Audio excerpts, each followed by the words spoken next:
February 1st, 2003 is a day many East Texans will never forget. Small communities thrust into the national spotlight still struggle with the memory of what they saw. Some of the worst was seen around the Toledo Bend Reservoir, where new monuments have been unveiled. We know that we experienced history, and this is a part of history that will always be a part of so many people. Some of those people are the search and recovery volunteers who attended Tuesday morning's memorial in Hemp Hill. On that day, at 8:01 a.m., their mission ended in Sabine County. At that time, Sabine County and thousands of volunteers picked up their mission and completed it with the return of those 7 brave men and women to their families. A granite marker honoring Columbia's 7 astronauts was unveiled. I am certain that these astronauts would want more than anything else for us as a society to continue their life's work. Another granite monument was erected to honor the 2 U.S. Forestry servicemen who died when their helicopter crashed during the search. And the great help that we had to recover our crew was just tremendous, and we really appreciate it. We're working very hard. We should fly the shuttle again in May. And the hearts and prayers of East Texas will be with us when we fly again. The city of Hemp Hill is currently planning a nose cone memorial at their visitor center. Once federal funding for the monument is secured, design ideas submitted by Texas A&M students will become a reality. Guys, back to you.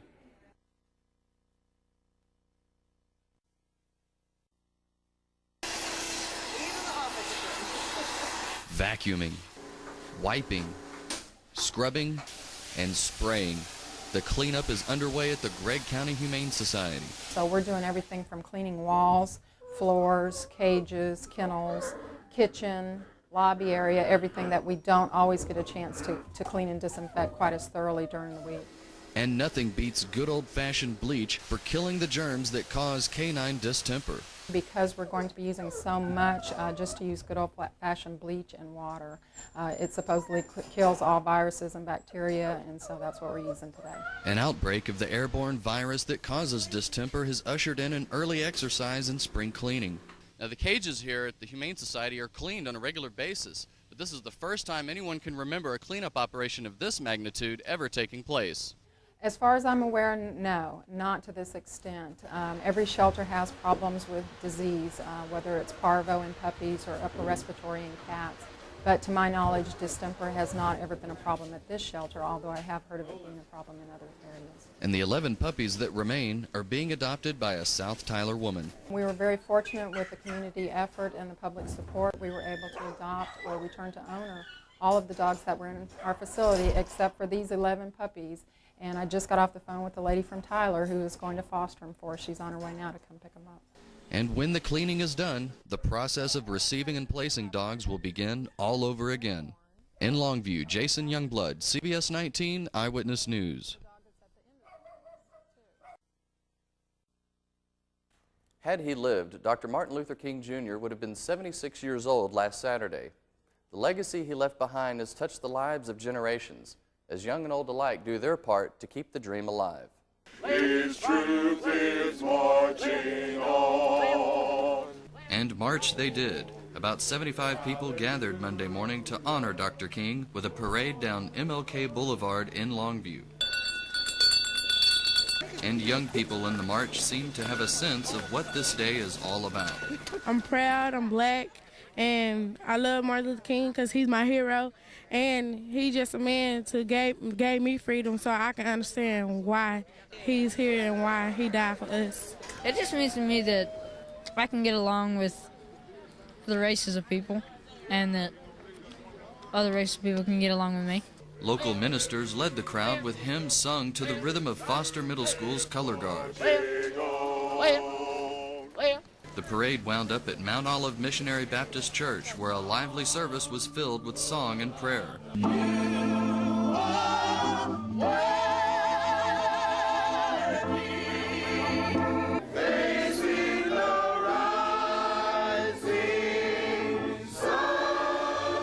Reverend Harville Davis, president of the local Ministerial Alliance, pondered life without Dr. King.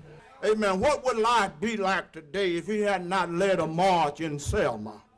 if he had not bar-cut buses in Montgomery and we were still on the back of the bus? What would life be like today if it had not been for the I Have a Dream speech? Though it cost him his life, his death was not in vain, for he changed the course of history. And change history he did. But for all those what-ifs, one can't help but wonder, what would life be like today had he not been taken from us so early in his life? Guys, back to you.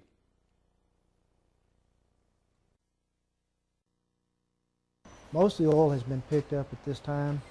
There were just some lingering pockets of oil that was caught by debris.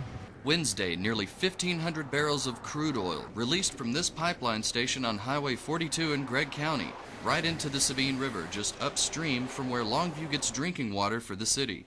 The operator reports that they lost as much as 1,200 to 1,500 barrels. They report that they've recovered 1,117 barrels of oil in oil water emulsion. Plains All-American Pipeline immediately dispatched cleanup crews to contain the spill, with the majority of the oil recovered without any serious damage to the environment. Right now, access to the river is somewhat impeded because of the rising water in the river. They're still continuing to try and contain what oil they can. And it's fortunate that the spill happened when it did. Because of low usage during the winter months, the city of Longview had already shut off the intake valve at the river just before the spill occurred. We had taken our intake down about 6:15 on Tuesday night, and as it turned out, they estimated that the oil spill started about 6:40 Tuesday evening. Normally in the winter we can take the plant out of service and use the other two. If it happened in the summertime, it had been a little bit more serious situation. The cleanup operation is expected to last another week, while containment booms remain around the city's water intake as a precaution. If we happen to get it into the plant, we just have to take everything down and steam clean it and power wash it and get it all out. In Gregg County, Jason Youngblood, CBS 19 Eyewitness News.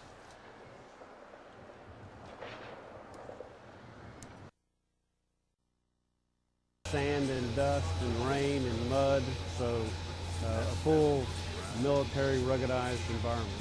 Those are the conditions under which SATCOM on the Move can operate. It's designed to work off-road, typically mounted on like a Humvee type vehicle, on unimproved roads just across the desert and mountain type areas.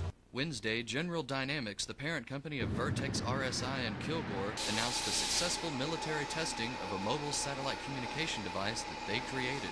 Well, the antenna is controlled by a very sophisticated antenna control system which we manufacture, and it actually does a con-scan tracking of the satellite and knows where the satellite is at all times and is able to compensate for the vehicle's motion and stays peaked on the satellite. Now, when it comes to traveling in a war zone, not only does remaining mobile save time, but it can also save lives. We have a great pride and a sense of accomplishment for being involved with the U.S. government and military, supporting our troops over there. Obviously, communications is very key to our efforts in those areas, and we're providing one of the major pieces of equipment that allows them to perform their jobs where they should. This increase in government contracting is not only beneficial to Vertex RSI, but to our local economy as well. In the last 2 to 3 years, our business has swung to mainly military or government communications. This has increased our revenues here in East Texas and our employment. So far, 3 units have been sold for military use, with dozens more on order. Turkey and dressing with gravy, sweet peas, sweet potatoes, and peach pie. That's the menu for Christmas dinner at the Smith County Jail. But not everything is as sweet as it sounds for those inmates with special dietary needs. We make sure that they get the right kind of meal for them, being a diabetic. And the reason why, because I'm a diabetic.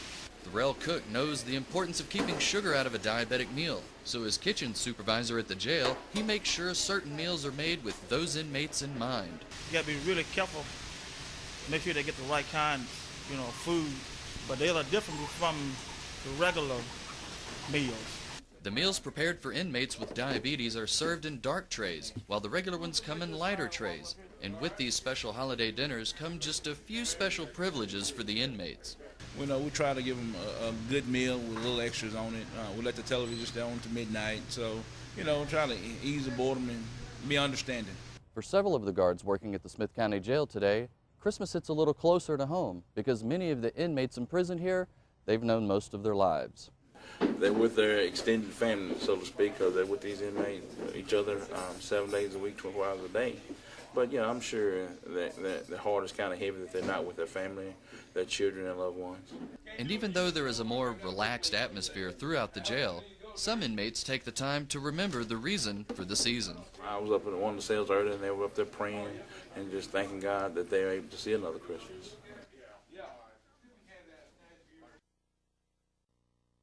I just came to serve all these people. It's the first year I've ever done it. I kind of wanted to do it for a while, but this is the first year we've really actually done it. Not just Christmas. I think it's important for people to come here and help anytime because it's just the right thing to do and it's helpful and it makes you feel good and makes the person you're serving feel good. It just makes everybody feel good.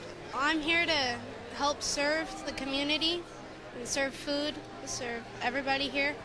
Well, I think it makes me feel really good. It's what God wants me to do, and I think that it's the right thing to do, and everybody here is happy about it, and everybody here is really nice.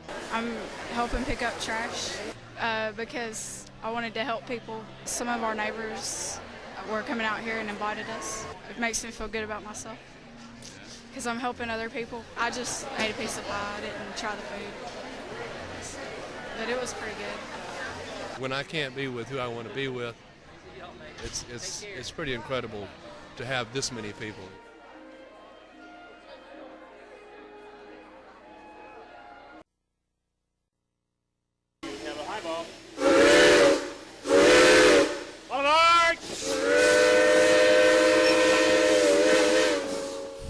Ooh, we have fun on this train. With all these children, there's not a child on here that you couldn't have fun with. This is good. I love people. I enjoy people. People are so diversified that you seldom meet anyone that's the same. It's an ugly people. Are we really ugly things? When he blows his whistle, he loves his whistle. And he will blow it. Believe me.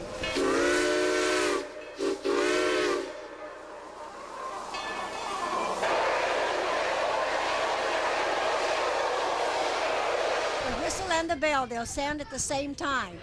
People can't hear the whistle, can hear the bell, and vice versa.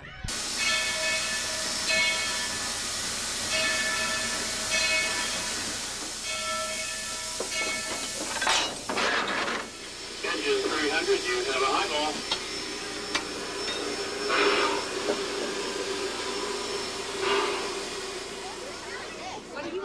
But most of all, I love the people. So, I just hope I don't have to give it up for a while yet.